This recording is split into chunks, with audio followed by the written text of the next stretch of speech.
The latest Archon quest was a true lore dump of information, answering a number of long-standing questions, while of course leaving us with many more at the same time. But these quests are getting harder to keep up with as the layering of information becomes more intricate with the progression of the story. So, I'm going to break down this information flood for you so that even someone just entering the complex world of Genshin Impact's lore can understand and appreciate what's going on in this landmark quest.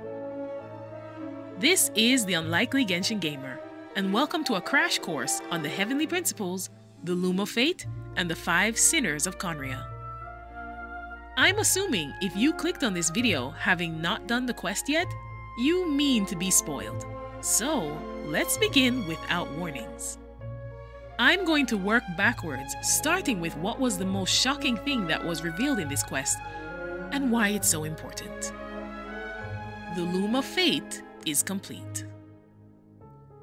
But what the heck is the Loom of Fate? Well, before this quest, I wouldn't have been able to tell you. But now, Khaenriah, the little Khaenrian child who was cursed and then burdened with being the backbone of the Loom, has revealed a number of its functions, and it's pretty frightening. This whole quest began with a search for a person that effectively doesn't exist, who has been made very real by a bit of expert manipulation of the minds of an entire village using the Loom of Fate in its primitive form. It's extra sinister because this low level of mind control that the Loom is capable of was used to thoroughly trick Dane into helping the Abyss Order complete the full project, which was missing one crucial component, that Ruin Guard eye from all the way back in version 1.4. Dane had taken it into hiding back when we found it with him in Mondstadt, realizing how important it was, and the Abyss has been trying to get it back since then. Even with Dane being aware of the potential for manipulation, the fake memory Khaenriah gave him slotted into Dainsleif's mind so smoothly that the Abyss Order was able to trap him anyway and lead Lumine to take the Ruin Guard eye from him. It's not a good thing if the Abyss Order can start giving people memories that serve their purpose. But the Loom doesn't stop at memory manipulation. Memories can be tampered with because they are stored in and perhaps created by the ley lines. And the ley lines are what the Abyss is really aiming to change. You see, the ley lines control Tevat's reality. If there is something you don't like about your reality, such as unfair rules that the heavenly principles have set, you'll want to get yourself a Loom of Fate to reweave it. This has apparently been the Abyss Order's goal since day one. Remember Raiden's second story quest? We saw a glimpse of what leyline alterations can do back then. The Shade of Time used her power to give Raiden the ability to change the past and plant a new, clean leyline tree, the Thunder Sakura, at the time when it was needed to save Inazuma, which was almost completely swallowed by the Abyss. Raiden had to unlock the seed from her sister's memory, and it took until the present for her to be able to do it. But because of the nature of the seed, once she had it, she was able to literally plant it in past Inazuma. That is the type of power the ability to control the ley lines on an admin level could possibly give. The Abyss doesn't intend to stop at a few fake memories. They're going to rewrite the rules of the world, possibly even attempt to make a new world, since Khaenriah told us that the current ley lines can't be rearranged or extended. And this is exactly the type of thing that the heavenly principles would have rained down judgment on them for. But apparently this naughty behavior is running unchecked because the principles are asleep. Put simply, the heavenly principles are a set of rules and their enforcers together known as Celestia.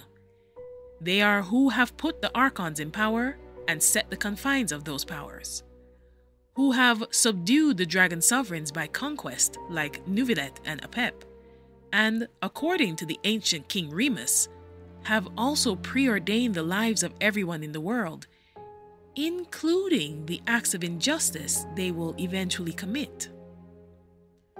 They control reality and are responsible for what happened to the Khaenri'ahns, both the guilty and innocent. There are a lot of people who hate them and the control they exert. Nahida implied that the principals were asleep in the end of the Sumeru Act, and now Lumine has confirmed that ever since they were last active, smiting the inhabitants of Khaenri'ah without discretion and packing away the traveler's sibling without asking questions first, they have stopped responding to acts of insubordination, like a dragon sovereign regaining his full power and an Archon seat being destroyed. Perfect opportunity for Lumine and her associates to work on a plan to topple them all together. Interestingly, the Fatui, with a Khaenri'ahn at their head, is trying to do something similar, but with disdain for the Abyss. Their plan seems to revolve very specifically around the Gnosis of the Archons, which are mysterious objects of control that Celestia forced the Archons to take on. Piero, a royal mage of Khaenri'ah, who seems to be similarly cursed to immortality like Dane, talks about how the previous ruler of Khaenri'ah, probably this Vinster king, ignored his warnings when the wicked sages were on the cusp of bringing divine wrath down on the nation. This has pushed him to work with the Tsaritsa instead, enacting a mysterious, long-winded plan to restore what was lost. Just like Dane, he seems to have no love for the Abyss, unlike Dane's brother. Which brings me to the next lore bomb, the 5 Sinners of Khaenri'ah. The greedy group of geniuses, absolutely renowned in their fields of expertise, who lusted after the power of the Abyss and destroyed their homeland rather than protected it from the mad Vinster king. Let's break this down. According to Dane, these 5 are those responsible for Khaenri'ah's downfall. Renrir, the Reher of Selnari, interestingly meaning Moon Hunter. Proptater, the Wise. Sertologi, the warrior who keeps the All Devouring Narwhal as a pet and has passed down his deadly legacy to Skirk and Tartaglia, also known as the Foul. I think the reason Tartaglia's other form is called the Foul Legacy and is so powerful goes without saying now. Gold, also known as Rheindotter, the outstanding alchemist who could literally create life and who gave rise to Albedo.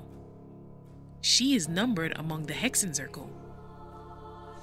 And Vedafulnir, a devastatingly powerful visionary, someone who could see the future of the entire world thousands of years in advance, could give Khaenri'ah the power to overcome part of his Hilichurl curse, and who began the Loom of Fate operation. For some reason, his consciousness appears to be imprisoned in the strange talking crystal in the version 3.5 quest. He could see the traveler through the ley lines, ignore the confines of time and logic, and is apparently Dainsleif's good old big brother. Dane seems to have a healthy amount of disdain for that one. These 5, along with Dainsleif himself, the Twilight Sword, who, according to the Abyss Twin, is a nearly unstoppable warrior, would have been able to save Khaenri'ah from falling to ruin by stopping the king from continuing to rock the foundations of the world. But instead, the 5 withdrew their aid in favor of honing their respective crafts to topple the heavenly principles once and for all, and fully embrace the Abyss. Dainsleif was left to fight back the forces of both the Abyss and the curses of the heavenly principles alone, with only those fellow loyal warriors who wouldn't back down either, like Kaya's ancestor, Knight Marshal Anfortas, who piloted the giant ruin golems in Sumeru and took over the throne from the problematic king. Dainsleif has now explained that each of those 5 sinners have acquired world-shattering power from the Abyss. World-shattering sounds about right when we consider the people and things these sinners brush shoulders with. Sertology keeps a monstrosity that devours entire planets as a pet, and Rhindotter's mastery of alchemy brought down the actual cataclysm on the whole world.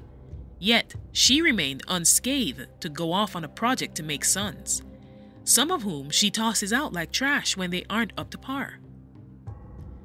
I'm also reminded of the fact that Alice is said to be of a similar power level with her fellow Tea Party sister.